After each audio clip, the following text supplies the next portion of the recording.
আসসালামু আলাইকুম। আজকে পাক হবে রুই মাছের তরকারি সবজি দিব সাথে। এই হচ্ছে ফুলকপি, টমেটো, আলু দিয়ে দিচ্ছি সাথে। মাছের তরকারিটা উঠাই দিব। এখন আমি মাছটি ভাজা নিব। হালকা লবণ দিয়ে দিলাম যাতে না লাগে ধরে।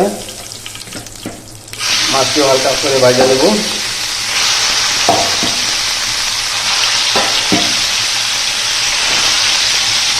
মাছটি কড়া করে ভাজা করে নিব। তরকারি ভাজা নামাই নেব কিছুক্ষণ পরে। মাছ ভাজির সাথে সাথে আমি এটা করে ফেলাবো, তরকারিটা উঠাই দিব।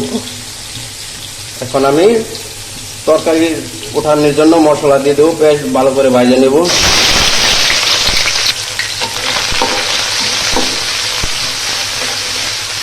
এখন আমার পেঁয়াজ ভাজা শেষ। হালকা পানি দিয়ে দেবো মশলা দেওয়ার জন্য। আদা বাটা, রসুন বাটা দিয়ে দেব। আদা বাটা, রসুন বাটা দিয়ে দিলাম। এখন আমি পরিমাণ মতন মরিচের গুঁড়া দিয়ে দেব। হলুদের গুঁড়া দিয়ে দেব। ধনিয়ার গুঁড়া দিয়ে দেব।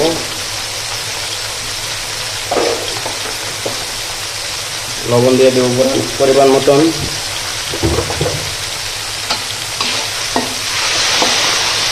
ভালো করে নেড়ে চেড়ে নেব। এখন আমার মশলা কষানি শেষ। এখন আমি সবজি দিয়ে দেব। সবজিটা ভালো করে কষায় নেব। এখন আমি কিছুক্ষণের জন্য ঢাকা দেব। তরকারিটা কষায় নিলাম। এখন আমি জল দিয়ে দেবো। জল দিয়া কিছুক্ষণ জাল দিয়ে পরে মাছ দিয়ে দিব তরকারিতে।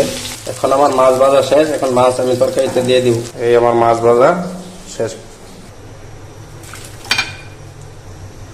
এখন আমার মাছের রান্না শেষ। কিছু ধনিয়া পাতা দিয়ে দিচ্ছি মাছের উপরে। তরকারির সাথে হবে ভাজি হবে, আপনার পেঁপে ভাজি হবে। পেঁপে ভাজিটা আমার রান্না শেষ।